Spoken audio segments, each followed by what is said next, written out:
اور میں اس کے لیے بہت پریشان ہوں کیونکہ اب بات اس کی رسپیکٹ پہ آ گئی اور میں تم سونیا کی عزت اور وقار بحال کرنا چاہتے ہو؟ ارسلان، تم سونیا سے محبت کرتے ہو، اس سے شادی کرنا چاہتے ہو، ایسا ہی ہے نا؟ جی بالکل ایسا ہی ہے. تم ہمارے ساتھ سنسیئر تھی اور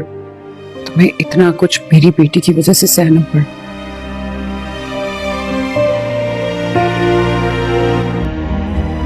جی بالکل میں ایسا کرنا چاہتا ہوں، لیکن میں کیسے کروں؟ میں بتا دوں. کیا ہے؟ ویسے یہ تو صحیح کہا، دکھ تو ہوگا، بٹ چلیں دیکھتے ہیں نا کیا ہوتا ہے. آپ نے بھی دھوپ میں بارش کی دعا کی ہے. رفعت بھابی، ایسے مت بولو، اس میں سونیا کا کوئی قصور نہیں تھا، یہ سب کچھ حیا نے کیا اور رفتہ رفتہ پگھل رہا ہے امی جان کی نفرت اور حقارت بھری نگاہوں سے. دکھ میں تو تمہارا وجود ہے جو موم سے بنا ہے. آخر کار وہ خوشیوں بھرا دن آ ہی گیا جس کا سائمہ کو شدت سے انتظار تھا. جب سائمہ پریگننسی کی خوشخبری سب گھر والوں کو ملتی ہے تو زرار کے ساتھ ساتھ مستور مبارک بھی بہت زیادہ خوش ہوتی ہے. نہ کہ صرف مستور مبارک بلکہ پورے گھر میں ایک خوشی کی لہر دوڑ جاتی ہے اور سائمہ بھی بہت زیادہ اطمینان اور سکون محسوس کرتی ہے اور وہ ارم سے کہتی ہے کہ یہ سب کچھ تمہاری نیکیوں کا بدلہ مجھے مل رہا ہے. تمہارے قدم ہم پر اچھے آئے ہیں، جب سے تم اس گھر میں آئی ہو تب سے اچھا ہی ہو رہا ہے. اور زرار بھی بہت زیادہ خوش ہے، لیکن حیا ہی ہے جس کو اس بات کی ذرا بھی خوشی نہیں ہے. جب حیا کو پتہ چلتا ہے کہ سائمہ پریگننٹ ہے اور سائمہ بھی اب ماں بن سکے گی تو حیا اوپر سے تو خوش ہونے کی ایکٹنگ کرتی ہے اور سب گھر والوں کے سامنے اپنے آپ کو خوش ظاہر کرانا چاہتی ہے، لیکن دل ہی دل میں اس کو یہ غم کھائے جا رہا ہے کہ یہ آخر کار ہو کیا گیا، کیونکہ حیا نے تو کچھ اور ہی سوچ کر رکھا تھا اور حیا چاہتی تھی کہ جیسا وہ سوچتی ہے ویسا ہی ہو جائے. حیا سب کا برا کرنا چاہتی ہے لیکن اچھا کرنے والا جو ہے وہ اللہ ہی ہے. بس اللہ نے سائمہ کے دل کی دعا سن لی اور اس کی نیتوں کی مراد اس کو دے دی اور سائمہ کو بہت زیادہ خوشی اور اطمینان ہے اور زرار بھی سائمہ سے بہت زیادہ خوش ہے. ادھر دوسری جانب جب سونیا نے ارم سے فون پر بات کی اور حیا کے پلان کے بارے میں سارا کچھ بتا دیا کہ حیا اگلی چال کون سی چلنے والی ہے اور وہ کس طرح ارسلان کو ارم کے خلاف پھر سے استعمال کرنے والی ہے اور گھر والوں کے سامنے لا کر کھڑا کرنے والی ہے، تو ارم نے یہاں پر پھر سے عقل مندی کا مظاہرہ کیا. اس سے پہلے کہ حیا کوئی بھی چال چلتی، ارم نے ہارون کو اعتماد میں لیے اور ارسلان سے ملنے کے لیے چلی گئی اور ارسلان کے سامنے ہارون کو لے جا کر بٹھا دیا اور ارسلان نے بھی ہارون کے سامنے وہ ساری باتیں کلیئر کر دی کہ جن باتوں کے الزامات حیا نے ارم پر لگا کر ارم کو گھر سے رفو چکر کیا تھا. اور ارم بھی اب ہارون کے ساتھ جا کر ارسلان کے سامنے بیٹھ گئی ہے اور ارسلان نے پہلے تو ساری اپنی کی ہوئی غلطیوں کی معافی مانگی اور اس کے بعد کہا کہ میں سچے دل سے سونیا سے پیار کرتا ہوں. تو ارم بھی اب ارسلان سے کہے گی کہ اگر تم سچے دل سے سونیا سے پیار کرتے ہو اور اس کو اپنانا چاہتے ہو تو اب تمہیں کوئی ایکشن لینا ہوگا. تو ارسلان بھی ارم سے یہ کہے گا کہ میں تو ہر قسم کا ایکشن لینے کے لیے ریڈی بیٹھا ہوا ہوں، کیونکہ اب جو بات ہے سونیا کی عزت پر آ گئی ہے. اگر میں کوئی بھی حرکت کرتا ہوں تو اس کی بدنامی ہو جائے گی، تو میں نہیں چاہتا کہ سونیا کی بدنامی ہو، گھر والوں کی نظروں میں سونیا کی عزت کم ہو، کیونکہ میں اس سے پیار کرتا ہوں اور جو بندہ کسی سے پیار کرتا ہے تو اس کو عزت ہی دیتا ہے، نہ کہ بدنامی دے. تو ارسلان کی ان باتوں سے ہارون بھی امپریس ہو جاتا ہے اور ہارون ارسلان کو اب ایک سجیشن دے گا اور اسے کہے گا کہ اگر تم واقعی سونیا کو اپنانا چاہتے ہو تو میرا مشورہ یہ ہے کہ تم عزت سے رشتہ بھیجو، سونیا کے گھر رشتہ بھیجو اور میں دیکھتا ہوں تمہاری مدد کروں گا اور کوشش کروں گا کہ تم دونوں کی بات پکی ہو جائے. تو ارسلان کو ہارون کے ساتھ مل کر بہت خوشی ہوتی ہے اور ان سے بات کر کر اطمینان کا اظہار ہوتا ہے. تینوں مل بیٹھ کر آپس میں جو بھی غلط فہمیاں کریٹ ہوئی تھی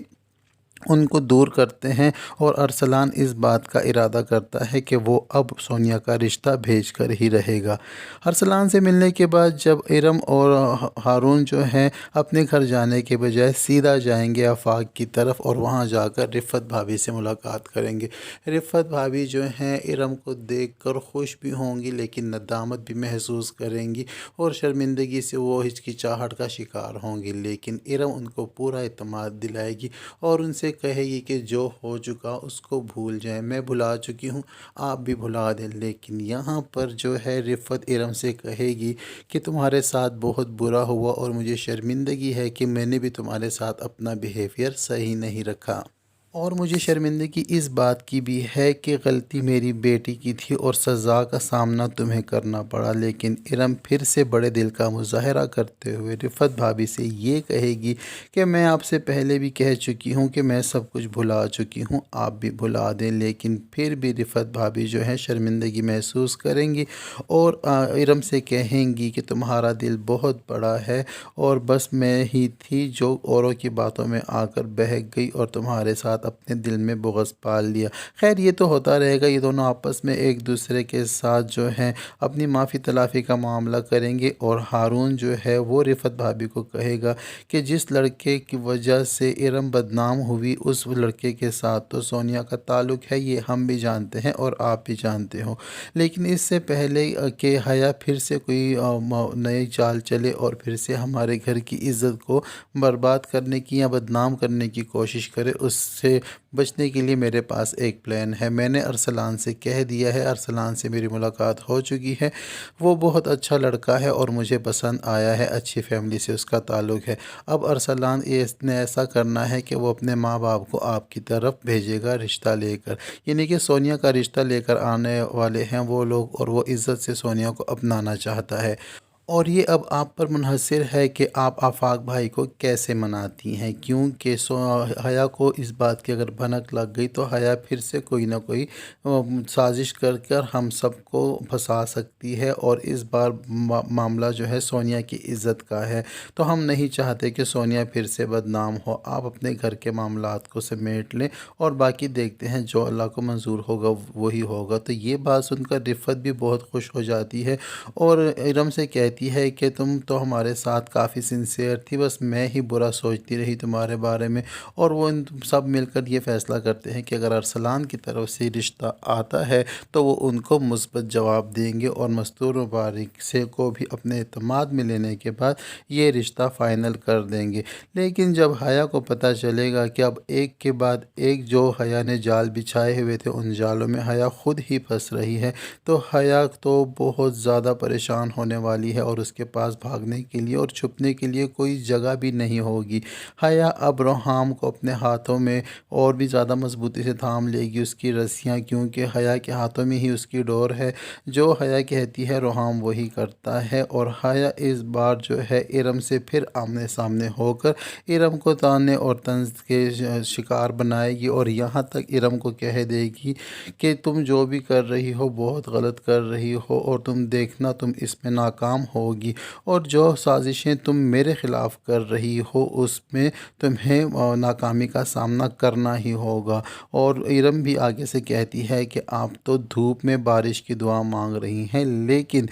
حیا جو ہے ارم سے کہتی ہے کہ دھوپ میں تو اس وقت تم ہو، چاہے پورے گھر والوں کو تم اپنا دیوانہ اور گردیدہ بنا لو، لیکن مستور مبارک کے دل میں تمہارے لیے نفرت اور حقارت کے سوا اور کچھ بھی نہیں ہے، اور یاد رکھو کہ اس گھر پر جو حکم اور راج ہے وہ مستور مبارک کا ہی چلتا ہے، اور مستور مبارک کی چہیتی بہو میں ہی ہوں۔ بہت ہی جلد حیا کا یہ مان بھی ٹوٹنے والا ہے۔ جب مستور مبارک کو حیا کی حقیقت اور سازشوں کا پتہ چلے گا تو مستور مبارک نے ایک منٹ بھی نہیں لگانا حیا کو اس کی اوقات اور اصلیت دکھانے میں۔ تو یہ سب کچھ ہونے جا رہا ہے ڈرامہ سیریل حیا کے آنے والے ایپیسوڈ میں۔ اب تک کے لیے اتنا ہی۔ ویڈیو پسند آئے تو ویڈیو کو لائک اور چینل کو سبسکرائب کرنا ہرگز نہ بھولیں، اور ساتھ ہی ساتھ بیل آئیکن کو بھی پریس کر دیں تاکہ ہماری نئی آنے والی ویڈیو کا نوٹیفیکیشن آپ تک بآسانی پہنچ سکے،